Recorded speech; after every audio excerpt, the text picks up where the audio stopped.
Welcome to the lounge where the stories climb high. Dr. Rhonda's in the groove where the pages touch the sky. Sip on inspiration, let the moments unwind. Eddie voice the horizon, new tales intertwine.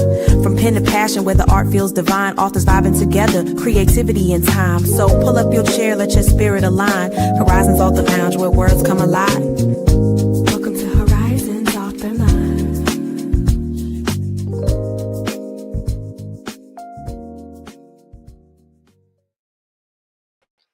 Hey, what's up, everybody? It's your girl, Dr. Rhonda M. Lawson, and I am back with another episode of the Horizons Author Lounge, and we are about to get it started.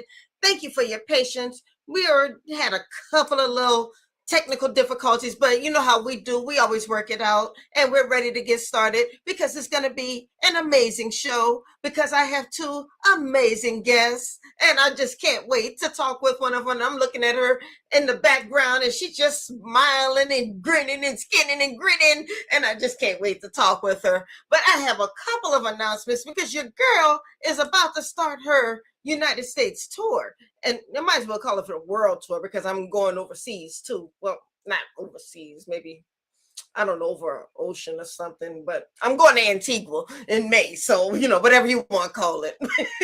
But before I go there, I'm gonna cross the river and go to and go over to Virginia, and I'm going to be signing copies of my books.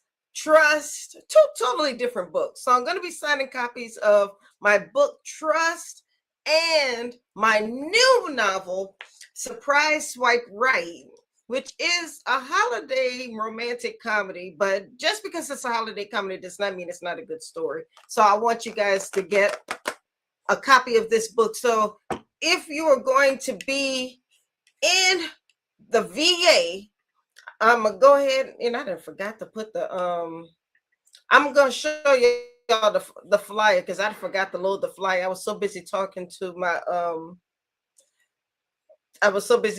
producer, I forgot to put the flyer in the in the system. So don't mind me, y'all, but it'll be in the system before the show is over. So don't even worry about it, y'all. Don't have any fear. I'm gonna show y'all the flyer, but I'm gonna let you know I'm gonna be in the VA. When am I gonna be in the VA? On Saturday. I know it's the Easter weekend, but I'm gonna still be in the VA this coming Saturday over at the Blend Coffee House.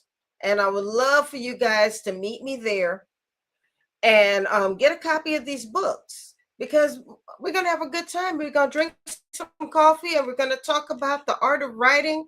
And it's gonna be fun. We're just gonna vibe.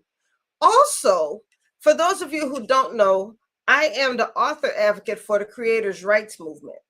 And what that means is I am trying to get more authors to think about their rights when it comes to copyright. And what some people don't realize, they think that just because they got their book copyrighted, which you should, get your book copyrighted. But don't think just because you got your book copyrighted that it's protected forever, because it's not protected forever. So what happens is for your life plus 70 years, it's protected. But what happens if your book does really, really well in its 69th year or so, and then all of a sudden in the 71st year, it does great and it's in the public domain, and then everybody gets to make money off of it except for your family. And you thought that you established a whole legacy for your family, but now everybody gets to benefit from it except for your family. Isn't that messed up? So what we are trying to do is advocate for perpetual copyright. So on April 1st, we are launching a 1,000 names in 30 days campaign. So if you go to this website that's on your screen right now, creatorsrightsmovement.com, you can learn more about the movement.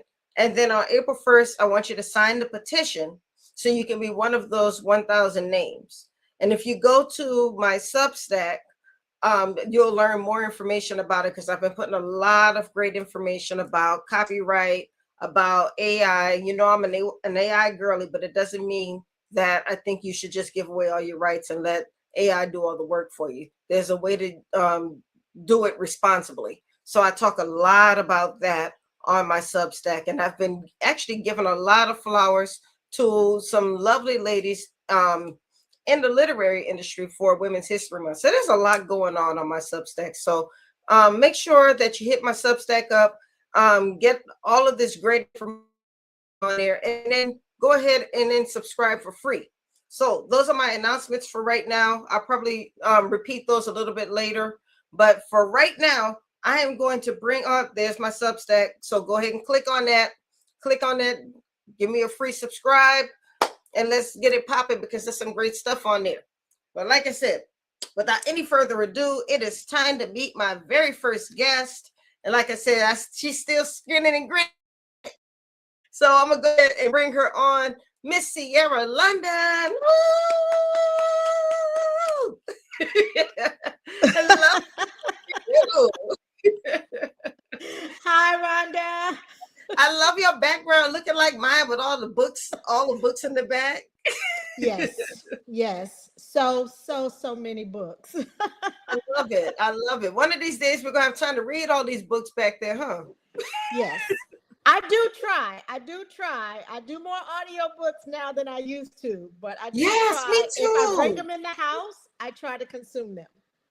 Yes, me too. I mean, I have some great books up here that I am going to eventually get to. I have Michael Eric Dyson up here. I have James McBride up here. Who else do I have up here? Ketanji Brown Jackson. I just got her book. Yeah. I went to her book discussion at my church a couple weeks ago. So I got her book. Yeah, so eventually I'm going to have time to read all of these books. But the thing is, I have them. Yes. And that's important, right? Yes. I think it's important to have literature in our homes. Absolutely. Absolutely. Well, thank you for joining me. I think this is your first time in the Horizons Author Lounge. It is. Thank you so much for the invitation. It's a pleasure to be here. It's a pleasure to have you. So what you have going on these days, ma'am? Okay, so I have to say this. It's a shout out to me because today is my 11th year anniversary as a published author. Yay. So thank you all for being here with me. Rhonda, thank you so much for having this opportunity to connect authors with more readers, with just a larger audience. So I appreciate you. Oh, that is awesome. You know what? You are celebrating your anniversary with me, and I feel so honored. Yeah. Thank you. It's an awesome day. It's an awesome day. The time goes by fast, doesn't it, though? It does. Someone actually said today, Siera, you're an OG.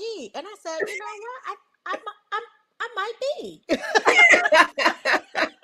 Well, shoot, I've been in the game a little bit longer than you, so I guess I'm an OG too. I know, OG triple. So what? Yeah. Not a triple. That's hilarious. So how many books have you been able to fit into those 11 years? So I believe I'm at book 49 coming out. Wow, 49 books. Mm-hmm. Okay, now I have not written 49 books. I just have 25.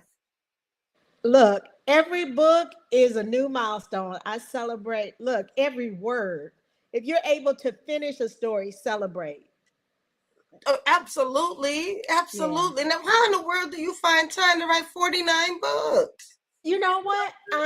That's a good question. I don't know if I have a good answer. But what I will say, for me, stories are everywhere. I don't think I ever run out of stories to tell. It's more a balance of balancing life, like Siera London life, and then life is happening life, right? Because even out behind the pen, life is happening in the industry, but life is also happening in my home, in my family, in my community, and in the world at large. And I think it's always been a balancing act, how much you devote to your writing, and it changes because to everything there's a season. And yes. There was a time early on when I was writing, I would definitely say the first 5 or 6 years, where I was writing like every day. And I don't write every day anymore because for me it was breaking my body, and I know that's not everybody's reality, but Mhm. I definitely had to put some things in perspective when it came to my health. So I still consider myself a prolific writer. Like, you do get stuff from me every year, but not at the same pace that I did early on. Now, when you write, I'm the type of person, I believe that there are different types of writing, or there are different paces of writing. Sometimes I may not write a word that day, but I still consider it writing if I'm doing research. I still Uh-huh. consider it writing if I'm reading over something that I already wrote. Yeah. Or I still consider it writing if maybe I'm just going through, going through my files. If it has to do with the project that I'm working on, it's still a part of the writing process. How do you think of writing? Like you, I feel like the creative process is more than just the act of writing, right? Mhm. And I feel like everybody puzzles out their stories in different ways. Some people are, butt in seat, fingers on the keyboard. Yes. I actually start with pen and paper. That's how I start most of my books, and then I go to dictation. Then it's, butt and seat, fingers on the keyboard. So that's my process, and it works for me. And every author, every writer has their own process, but I do feel like you have to be organic to who you are Hmm. and do what helps you get words on the page. Like I said, there was a time in my life as a writer, and I write romance primarily, that I wrote every day. And I don't do that anymore. I truly take weekends off, y'all. I write Monday through Friday, and Saturday and Sunday, you can find me and Mr. Awesome walking the beach, walking hand in Oh, hand Mr. Awesome. somewhere, sitting in a movie theater, spilling popcorn with butter all over my shirt. Like, that's where you can find me. And it works, it works for us. He's happy, I'm happy, the family's happy, so that works for me. But I agree, like, writing, the creative process is more than just getting words on the page, because you got to think about, after that book is written, how you gonna sell that book, how you gonna Yes. get that book to your audience, how you gonna Yes. market that book, how you gonna find where your readers are and spend time with them.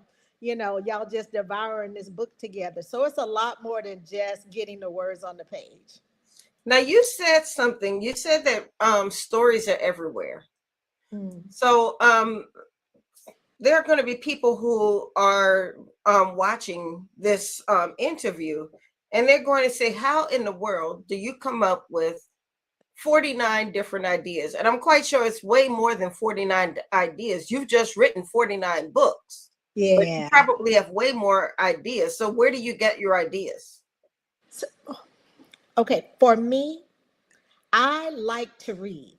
And I'm not just talking about books, y'all. I'm reading my news feed. I'm reading y'all posts. Some of them crazy, some of them crazier. I'm reading Well, magazines. I hope you haven't been reading my posts, because I've been going off on my page lately. So, but you know what? But all of that fuels stories.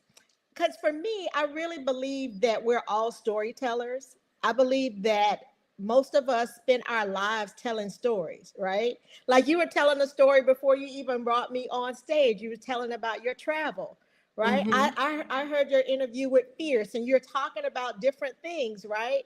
You're talking about her journey. You're talking about children's books. You're talking about, her brother and her Yes. inspiration. Like, all of those are stories, and we're constantly telling each other stories. It's just, as a writer, my job is to pick those stories and pull the pieces from all those stories that we tell each other, that we tell our girlfriends, that we tell our spouses, our partners, our coworkers, our bosses, like all these stories that we tell, and put it all together in a way that resonates, right, with you, that speaks to a larger message in a way that's entertaining but still enlightening, that brings about growth. So that's what I mean when I say there are stories all around us, because almost every time we're open our mouth, if we're not talking to ourselves, we're usually telling somebody a story about something, even if it's, grandmama's words. Now, you know what grandma said about that. And, my mama always said that that's a story. That's true. That's true. I mean, I love reflecting back on some of the things that my grandmother told me when I was Yeah. growing up. I'm like, one of these days I'm gonna include all of this in a book. Yes. Yes. My grandmother's stories, they fuel me. They have fueled so many of my dreams. Mhm. Um, and she was one of the first people that, my mom, she's a disciplinarian, I'll just say that. And my dad, he's a softie, but my grandmother, she really fueled my dreams. And when I was a kid, my grandmother would come and visit on the weekend, and she would catch the bus to come and see me and my mom. And I would take bus trips with her, and we would drive to the other side of the tracks, y'all. I'm from the South, so we drive to the other side of the tracks. And we wouldn't get off the bus, but we would be on the bus, and we'd be riding through these really nicer neighborhoods. And she'd say, one day that's going to be your house, and one day that's going to be your car, and one day you're going to live on a street that looks like this. And you know what? Grandma was right. Grandma was Mm, right. love it. Love it. Love it. Yeah. So she was actually speaking into you, and she may not have Yes, realized, or maybe she did realize she was speaking into you. You she didn't realize was. she was speaking into you. I didn't, but she was. That's beautiful. Yeah. So, what are you working on now? Have you put her into any of your stories yet? Yeah, there's always a grandma or a wise woman or a wise man in my stories. That's just the way I'm wired. Yeah, I'm what you call old people kid. You know they say that like that little girl been here before. Like that's me. Love Yes. it. So so right now I have this delicious book that's coming out Did you August say a delicious 11th. book? A delicious book. Come on, delicious. A delicious book, A Hard Habit to Break. Yes, this Mm, is the art copies. I have them. I have to do my unboxing, but I pulled out one just for you all. But this beautiful book is we so coming from lucky. Grand Central Publishing, August 11th, yeah, 2026. And book one, Fake It Till You Make It, is already out and on shelf. So y'all can grab that.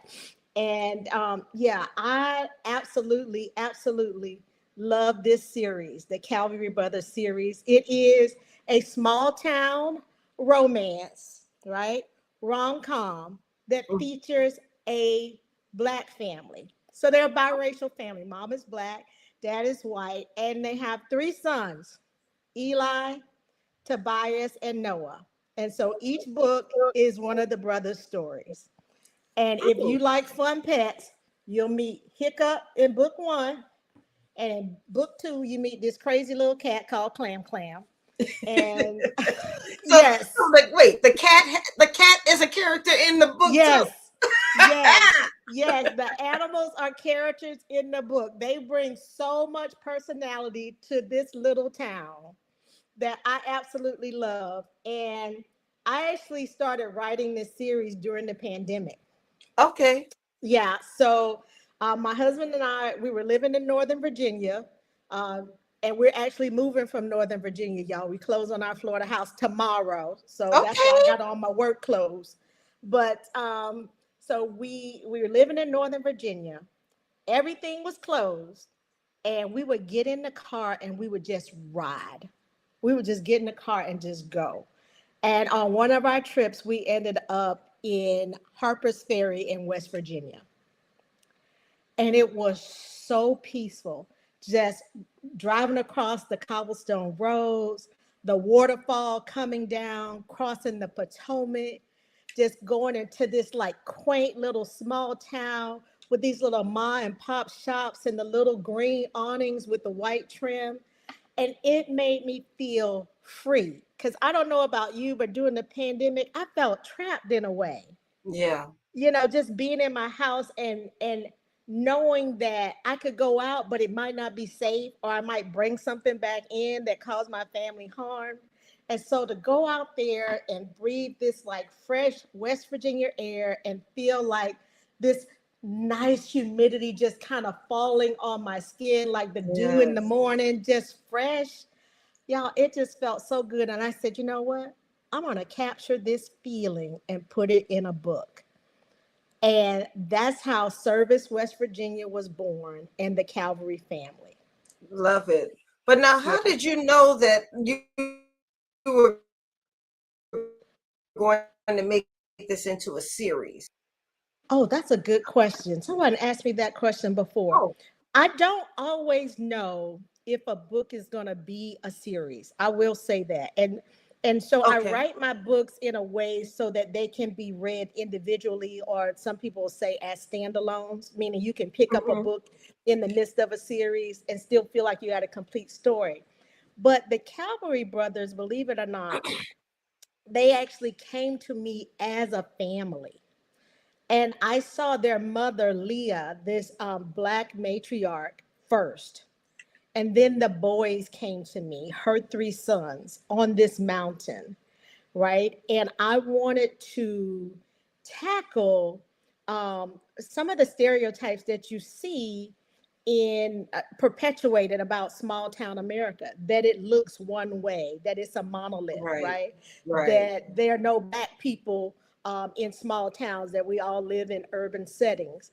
And we know that's not true, because there's somebody probably on our show right now that's in a small town. I know I'm coming from a small town here in Florida. But Hmm. so I wanted to bring a Black family to small town America, and a healthy family, a family that, of course, is flawed, but not so dysfunctional that you get caught up in the dysfunction I and love lose that. the beauty of this family. Yes, yes. And I think that's something to be celebrated. I think that often with books we do sometimes get caught up in the dysfunction where everything has to be a problem. There always, drama here, drama there, drama here, drama Yes. there. Everybody hates each other. They're about to kill each other. It's- sometimes, you can just have everyday family problems and it can still be a good story. Yes, absolutely. Absolutely. And so this little book with this fun cover, and I love this cover, y'all. Fake it till you make it. Like, it's so fun. It makes me happy. I look at it and I smile because it just feels like a beautiful place. And I love the colors in it. But this book does heavy lifting because, like I said, it deals with my main character, Anne Marie, Black woman from the city. She's from DC because I live close to that city, right? So she's from DC. And like me, in my former life, I was a pediatric nurse practitioner, and Anne Marie has graduated from nursing school, but she can't pass her nursing exam. She keeps failing her licensure exam. Mhm. And so this is a woman who has, in some ways, failed to launch. Like, she's done the right thing. Like, I graduated from high school, I'm from a good family, I went to college, but she's being derailed because she can't pass her licensure exam. And then she meets this man who she thinks is wonderful. And he's not, he's wonderful on paper. And we know what men like that look like, right? Where they check all the boxes, but they don't Yeah. check the boxes that are good for your heart, right? For what Yes. she needs as a woman.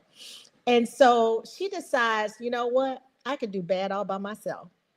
And so she sets out to build her new life. And 4 hours into her new life, y'all, her car breaks down. Her vintage BMW breaks down in small town West Virginia. I know, right? I gotta put the humor in there. So here she is, and when you're trying to start over, something always go wrong, right? You like, life be Hmm. life. So life is life, and for Anne Marie, her car breaks down in small town West Virginia, and it's one job, exactly one job in the county bulletin, and it's working for this grumpy vet right here. And guess what? He don't even want to give her the job because he was like, you don't look like, with your cute little outfit on and your purple sparkly toes, you know what you're doing in the vet office. And you know what? She don't. Right. But it's okay, because guess what? He don't have no money to pay her. So they both faking it till they make it. And that's the title of the book. Okay, now see, just the description has me smiling, so I already know that I'm going to enjoy the story. So Yeah. remind us when we can get these copies. Okay. So Fake It Till You Make It is already out, y'all. This is the first book in the series. So you can start reading this book tonight. Okay. All right. And then Hard Habit to Break is book 2. This is the younger Calvary brother. This is Noah, our natural born charmer firefighter. Okay. He is book 2, and this is the girl next door. So this is second chance romance. This is the farmer's daughter, Rachel, who's come back home for her daddy's wedding. And guess what? She get roped into working with her ex on the town's redevelopment committee. He only want to come for the wedding. She don't want nothing to do with him. And she gets roped into what? Small town politics and big time rivalry in a hard habit to break. So this one's on pre-order. And what I love about Rachel and Noah's story, so they are both delicious because Rachel, she is home from the West Coast. Now she's a California girl and she's an architect by trade. Okay. And Uh-huh. she comes home. Now, you know, when you come home, all of a sudden you ain't an expert in nothing no more. Right. Now she had made a name for herself on the West Coast, in the big city, name The in big lights. city. Yes, the big city. Right. But you come home and you know who you are again? You the farmer's daughter again. Right? Yep. You and there are people in this town, even with all Rachel brings to the table, that what? Want to remind her that she's the farmer's daughter. And she's gonna break some habits. When it says hard habit to break, not just with Noah, but with the town itself. And so, not that she has anything to prove, but the other thing that I love about Rachel's story is that Rachel is a Black woman, but she is white presenting. She's not I white know you're doing. passing. She's white presenting. She's a Black woman with fair skin. She has freckles and she has red hair. She's modeled after one of my family members. And so her journey is unique because Black is beautiful, but even us as a people, we have a mindset that Black looks one way, Mm-hmm. and it doesn't. And it doesn't.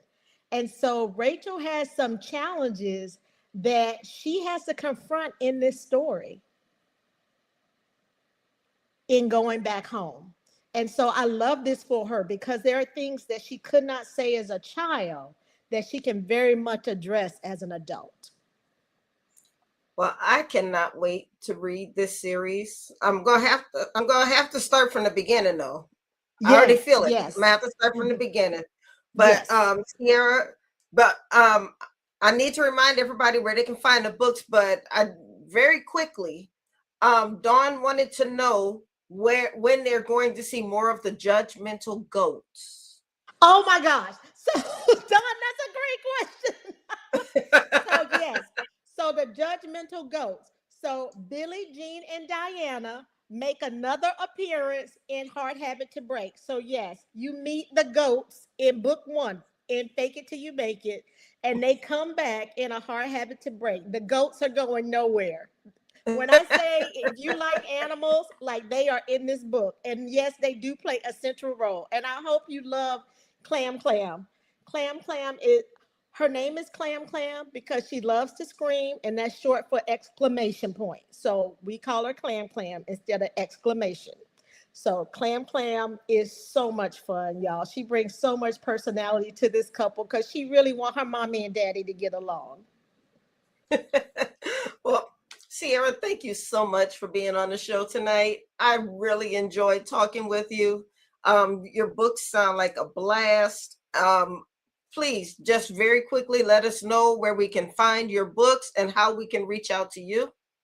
Yes. So you can find my books everywhere where books are sold. So indiebooks.org, Barnes and Noble. And of course, you can find me on my website at sierralondonauthor.com. And I'm on Instagram, Threads, TikTok, and always Facebook. All right. Well, you heard it here. This is author, Siera London. Thank you for to everybody who came out to support Siera. Please think about subscribing to the show because we have wonderful guests like Siera every week.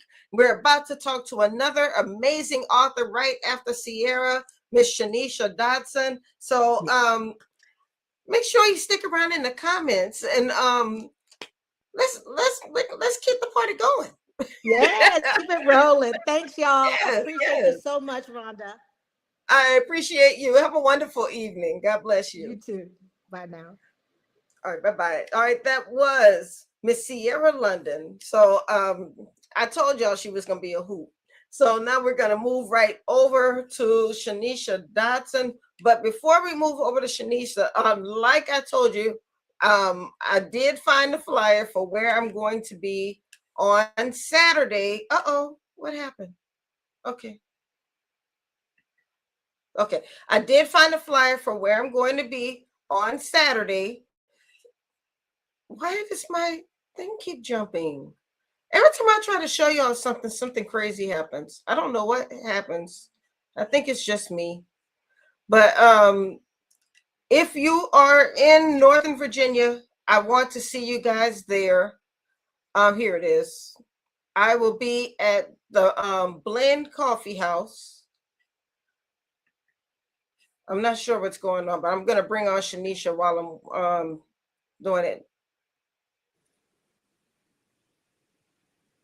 There we go. Shaneisha, are you there? I am here. Okay, I'm not sure what's happening. I don't know if it's just my computer. Okay, here we go.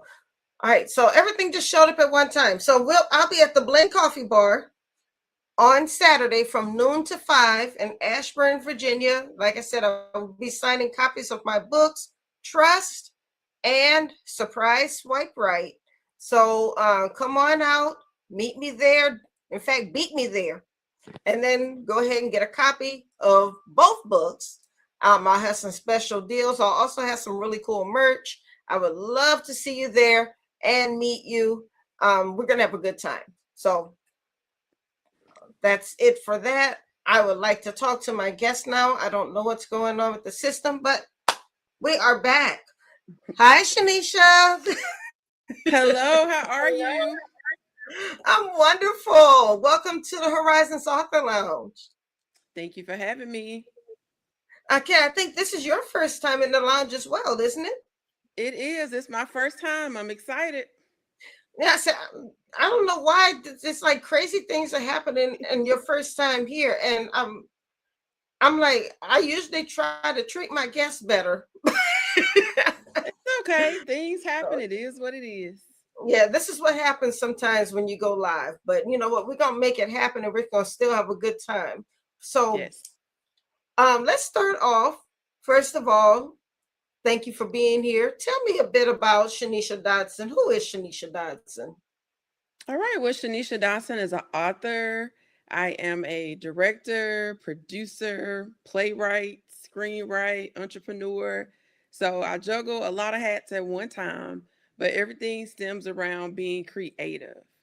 Born and raised in a small town in Arkansas, and I currently reside in Burbank, California. Awesome. That's why it's still daylight where you are, because it's short Yes. nighttime here. Yes. Okay, so I was waiting for you to say the really cool part because you created a really cool doll. Yes. Tell us I'm about also the that. creator of the first Black 18-inch superhero doll that I Yes. nicknamed Sugar Mama. Come So on, since Sugar Mama. Sugar, That is so cool. Sugar Mama has she has her books and different things going on, and we're working on like animation for the future. But she is the first Black 18-inch superhero doll. That's her own character. So Now, Sugar Mama. you have got to tell me, how in the world did you come up with such a concept? All right, just like Siera during COVID. So I have a little niece who I nicknamed Sugar Mama, and she always loved a good bedtime story. So I decided to write a short book called The Adventures of Sugar Mama. And once I released the book, I used to get a bunch of DMs from parents about, oh, I read this book to my child every night. They love it so much. I was like, oh, that's pretty cool. So I thought, how can I come up with a doll or something that they can have like a physical version of Sugar Mama in the household? So that's how I came up with the idea to create the doll. At the time we created it, we didn't know it was going to be like the first black 18-inch superhero doll, but we created it. The process took about a year and a half, maybe 2 years, from a sketch to a prototype to changing things up and to actually having the physical doll in my hand. So that's how the concept came about, Sugar Mama and the Adventures of Sugar Mama. So it all started from a small bedtime story. That is so cool. And so you said it started with a bedtime story. So you actually created the bedtime story. Is the bedtime story an actual book too? Yes. It all started from the book, The Adventures of Sugar Mama. So yeah, it's an actual book. Oh, wow. Do you have the book with you? I do. So this is the original. Oh, look at the cute Afro pose. Yep. Her magical hair. And she get her superpowers from eating chocolate chip cookies. Hey, we The all get our Adventures of Sugar superpowers from Mama. eating chocolate chip cookies. Yeah, that's where hers come from. Her cookies. That's so cool. So how did Thank you you. know what Sugar Mama would look like? So I wanted something that had realistic features. So that's how we started. I wanted 2 ponytails. I wanted like a realistic nose, like a darker skin tone. And then that's how we started. So that's one of the things people say when they see the doll. Oh my gosh, her nose looks so real. Yeah, because that's one of the features that we wanted to, show that, hey, this is really what some of our noses look like, versus just having one doll and just changing the skin tone. We wanted to make all of our dolls unique. So that's how we determined it. I wanted Afro puffs. I wanted a realistic features, and then I wanted a darker skin tone because my niece has a darker skin tone. And I'm big on representation. Everybody needs to be able to see themselves represented in dolls, books, toys, animations, and things like that. Oh, and that's huge. To have a doll who actually looks like the little girl who's playing with the doll, that's a big thing. I mean, I remember growing up, it was very important for me to have the Black Barbie. Mm-hmm. And the first Black Barbie, well, I don't know if she was the first. I think she was the first. She actually was a dark-skinned Barbie with an afro. Mm-hmm. And I loved it. But there Mm-hmm. were some who thought that the Black Barbie was ugly because Mm-hmm. the Black Barbie didn't have the long flowing hair like the Mm-hmm. White Barbie did. But Mm-hmm. I love the fact that she had an afro. So, but Yeah. it's about representation. She looked Right. like me. Right. I had chocolate skin. I had thicker, coarser hair, so she looked like me. Right. And that's us. Like our hair don't always grow down. Sometimes our hair grows up. And that's part of us being, magical too. Different things for different people. Again, like you said, representation. I know I did quite a few interviews where we talked about the doll. And that's one of the things people always talk about. Like growing up in Arkansas, it wasn't a whole lot of dolls that looked like me. So I heard people Mhm. tell stories. This one lady told me a story. She's like, my mom is short. She's teeny tiny, but they went to like a Toys R Us. And she said, we went all through that store. We ended up finding one doll and it was on the top shelf. She said, my mama climbed all the way up to the top to get me that one doll. And she said, I would never forget that day, how that doll made me feel. So I was like, that's awesome. Mm. That's awesome. That's a beautiful thing that a doll can make you feel a certain way. Mm-hmm. Absolutely. So,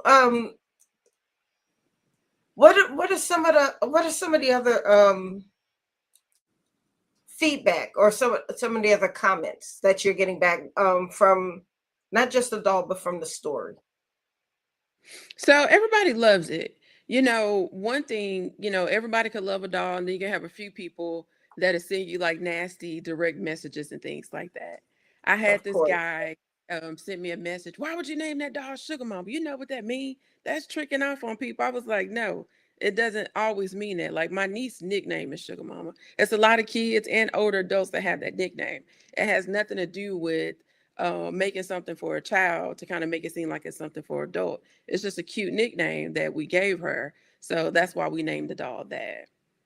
So yeah, some people Right. love it. And then you have emails like that too. So some people complain about the cost. Some people feel like, hey, I have a friend that's Asian, and she said one of her friends was like, well, I don't see anything special about it. Why is that doll so dark? And I explained to her, as Black people, we come in all different shades of color, and every shade is beautiful. So I chose to make my doll this color because it's the same color as my niece, and she's beautiful. So, but those are the type of things, you get some of the good parts of it and you get some of the bad. Overall, it's good. The good outweighs the bad. But I always say people gonna be people. They're gonna be Well, people. as creators, that's something that we kind of have to almost be prepared for. Yes. As creators, we put our work into the world, and we have to be prepared for the good as well as the bad, especially with social media. Sometimes we're going to get instantaneous feedback, and it's Absolutely. not And like you always easy said, to do. right. And like you said, as an author, as a creative, you got to always have thick skin. Because you'll have some people that will absolutely love your book. They'll tell everybody about it. And then you'll have somebody that hate it. Because it's subjective. Some people love your work and some people won't. But if you in a creative field, you do have to have thick skin. But I'm sure that the good has outweighed the bad. Absolutely. Absolutely. You can have Now, somebody that's doing everything right and somebody have something negative to say about them. So, I mean, it's it's true. just a part of it. If it's something if you want to be an author, if you want to write, you got to have thick skin. It doesn't matter what people say. Be passionate about your craft and make it I happen. thought I saw the coolest reel. I think I saw it yesterday. And it said something like, if you ever get down on yourself because people are criticizing you, just know that people criticize the pyramids. And the guy showed actual Yelp reviews of people Hmm. criticizing the Hmm. Egyptian pyramids. There's Hmm. nothing but sand around here. Why are they Right. all shaped like a triangle? Can't somebody clean up around here? People were Hmm. actually criticizing the pyramid that are thousands of years old. So if Right. they are going to criticize something like that, then that means that we're not free from criticism either. Right. People Absolutely. And the criticize people. pyramids are They're going to beautiful. criticize us. Yeah. Yeah. I mean, that's just how people are, and that's okay. I mean, that's just how people are. You got to stay locked in on your goals and just keep moving forward. Absolutely. So now, you mentioned that you are also a director and a playwright. Do we see a play or a cartoon or some type of animation in the future for Sugar Mama as well? Absolutely. We've been working on an animation for a couple of years behind the scene, trying to get things together to do an animation for Sugar Mama. So she'll be her own little superhero going through teaching kids about the first day of school, helping them fight monsters and things like that. So, yes, absolutely. That's something we've been working on behind the scenes to try to get it going. So, Sugar Mama will be her own little character for her series, The Adventures of Sugar Mama. Oh, that'll be cool. Mm That'll be really cool. hmm. Mm hmm. And now with is this something that you're going to get an animator for? Are you using AI to help with this? How does what's that going to look like? That process? So right now I've been working with an animator. So I have a friend who knows somebody who's an animator. So we've started and stopped the process a few times, but yeah, with the actual animator. I know a lot of people are using AI for different things, but right now I was like, I want to stick with the animator and see can he actually get to that finish line. I agree with that. I was working with a client a few months ago, and it meant a lot to her to hire an illustrator who actually hand drew all of the illustrations, and it Mm-hmm. came out beautifully. And she did talk with an animator who was going to use AI, and not that she was totally against the one who was going to use AI, but the one who actually hand drew all of the illustrations. There was just something special about those illustrations, and that was the one that she happened to lean toward. So I have nothing against AI. I just asked the question, just to ask the question. Yeah, me either. Me either. Animation, not animation. AI is kind of cool. For certain things. I think it's good for like putting up posts and different things on social media. I feel like sometimes with the writing, I've seen things people have posted. Like sometimes with the writing, it's no emotion in it versus a human emotion. Yeah. Like you can feel it, but then you see the stuff that's written with AI, it's just flat. Like there's no emotion in it. But overall, I don't have an issue Exactly. with AI either. But I'm just like as a writer, I feel like if it's either writing like a play or a screenplay or a book, like if you don't feel something, I mean, I didn't do my job as a writer. So Exactly. It's that human element. A computer, mm-hmm. what we want to call it, is never going to replace the actual emotion that you can put into Mm-hmm. your own writing. So yeah, get all the help you want with your Mm-hmm. computer, with your AI assistant Mm-hmm. or what have you, but you've got to put that human element into Right. your writing. Right. Absolutely. So now do you have any other plays or films that you're working on? So I am in post production right now for a film that I call like Checkout. So it's like a horror comedy and it's set Ooh, in Houston, Texas. Um, and these people go to this Airbnb and they end up getting stuck. Like if you pop this balloon, you're gonna be stuck in this Airbnb for eternity. But it oh kind of my. brings awareness of um like capitalism, people owning a whole bunch of land and different things, and how it keeps getting passed down and changed into something different. So it starts off, you hear this lady talking about her family, how they've been owning land since way back when, and how now that Mhm. land has turned into commercial and residential properties. So you have these different guests that goes into this Airbnb. And as soon as they pop the balloon, they start to see the ghost in the house. And you pop that balloon, you're stuck in the house. So you have like an engaged couple, you have like a streamer, because that's kind of current day streaming things. And then you have like a blogger who's saved, like she loved God. So these people are stuck. You pop the balloon, you stuck inside this house. So that's checkout. Sure gives you a whole different meaning to pop the balloon, huh? Yes, yes. It's a very silly movie, but yes, it gives a different meaning to it. You pop that balloon, you stuck in the house. hmm Oh man, so can we watch any of your films? Well, we have a micro short up on our YouTube page called Lemon Pepper.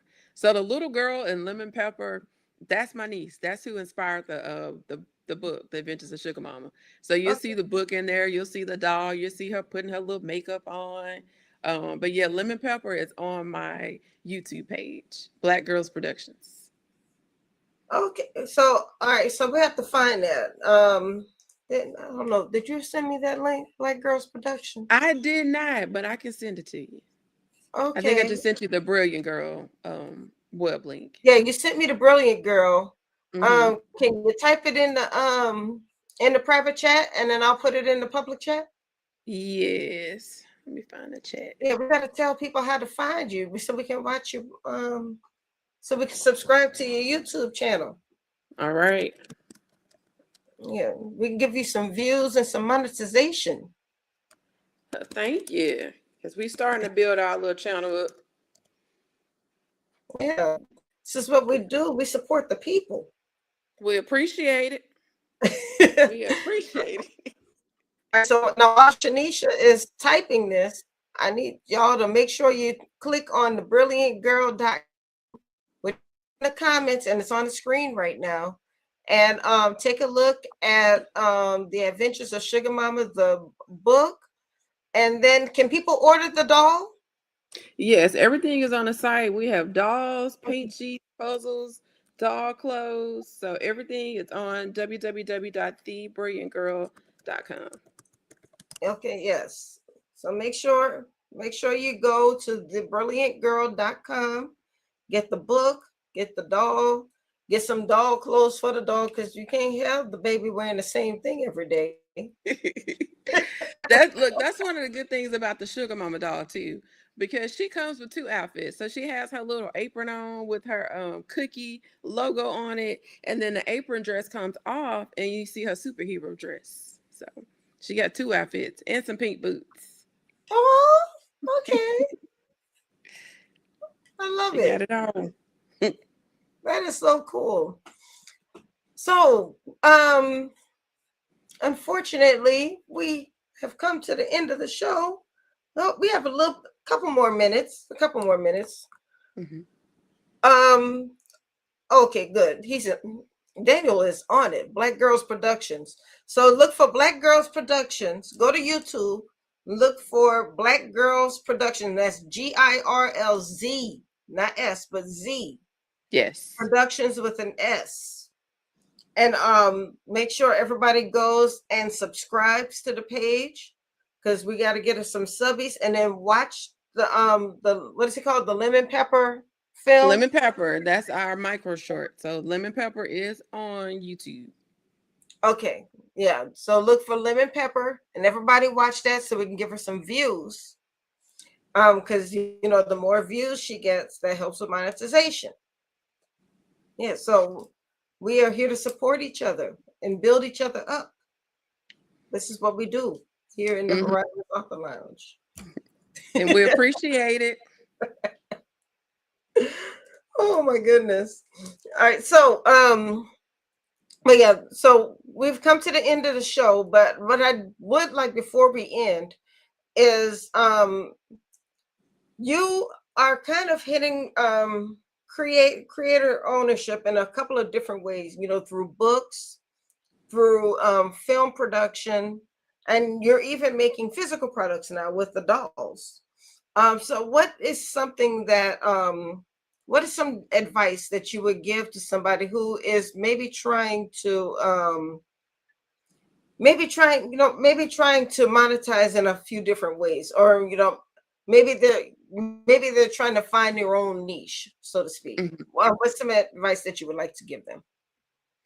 I always tell people to do your research. What you want to do really quickly is write down, okay, I got this book, The Adventures of Sugar Mama. How many different sources of income could I turn this one book into? And then draw that in the middle of your circle and then branch out. It could be a film, it could be a puzzle, it can be a coloring book, it can be birthday wrapping paper, it can be Christmas wrapping paper. But whatever you want to do, put that in the middle and then draw out from it. How many different sources of income can I make for that? So that'll be a book, and you can turn it to about maybe 10 sources of income. So start with one, branch out, and then move on from that. And that's how you'll keep stacking. And this doesn't have to be hard. Because you can go to a site like Printify or Printful, and you can take your piece of art, let's say your maybe a scene from Sugar Mama, and actually turn that into a puzzle. You can also turn it into a t-shirt, and you can turn it into a hoodie, you can turn it into a backpack, and now you have your merch. You can maybe make it into a board game. You can make it into Christmas decorations. So now you have a whole line just based on your one story. Absolutely. If you want to dig and do a little bit more research, always look at the factories in China. You'll have to buy in bulk, but the cost would be way cheaper. This is true. This is true. I don't do the China thing, but other people do, and it's a good way, and the cost is way cheaper. Yeah, you just have to get it in like bulk, like big orders, but it's a lot cheaper, but it's whatever way works for you. Exactly. Everybody's budget is different. People don't have the storage for large quantities of things, so you got to do what works for you. Right. And that's one of the reasons why I don't do the China thing, because I just don't have the space to have bulk and inventory. The little bit of inventory I do keep me happy trying to get rid of it. Understood. Yeah.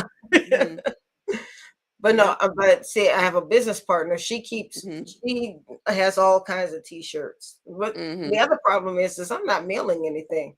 Mm-hmm. People that were like, well, why do you sell your books through Amazon? Because I'm not mailing books. Mm-hmm. I still have a full-time job and I host 2 podcasts. I'm not mailing books. Mm-hmm. I don't have time. Mm-hmm. So order the book through Amazon and they can mail it. Yep. Okay. I don't want to. See, that works for you. You got to do what works for you. Right. Exactly. Yeah. So yeah, just like Shaneisha said, you have to do what works for you. I Mm-hmm. mean, yeah, you might save some money, but if it's gonna be at the cost of your time, and if it's gonna be at the cost of your mental health, then it's not really saving you anything. So you've got to do what works for you. So Absolutely. I'm glad we touched on that because I talk to people about that a lot. Mm-hmm. Yeah. So but Shaneisha, thank you so much for joining me here in the Horizons Author Lounge. If you ever want to come back, all you have to do is say the word. Congratulations on the doll. I wish we could have. You don't happen to have the doll with you, do you? You got to always be ready. You never know when people want to see your dog. Look at them boots. You got to be ready. I meant to ask you that earlier. I was like, I want to Yeah. chance the doll. Yes. Uh-huh. Uh-huh. That's her dress. I And she love has it. a apron dress too, but this is her. And everybody love them boots. Come on, girl. Yes. Come Yep. on with the pink boots. Yep. That's the sugar And the mama Afro dog. puffs. Oh yeah, her puffs, her little nose. Mm-hmm. I love it. I Yep. love it. Shanice, you have made my night. Thank you so very, very much. You are welcome. Thank you so much for having me. Thank you for being here. You have a wonderful evening. God bless you in all that you Thank you. do and all that you touch. I appreciate you being here tonight. Thank you. Thank you. And God bless you too. Have a good night. You too. Bye-bye. Thank you. Bye. All right, y'all. That was Shaneisha Dodson. As you can see, she is doing amazing things in this space.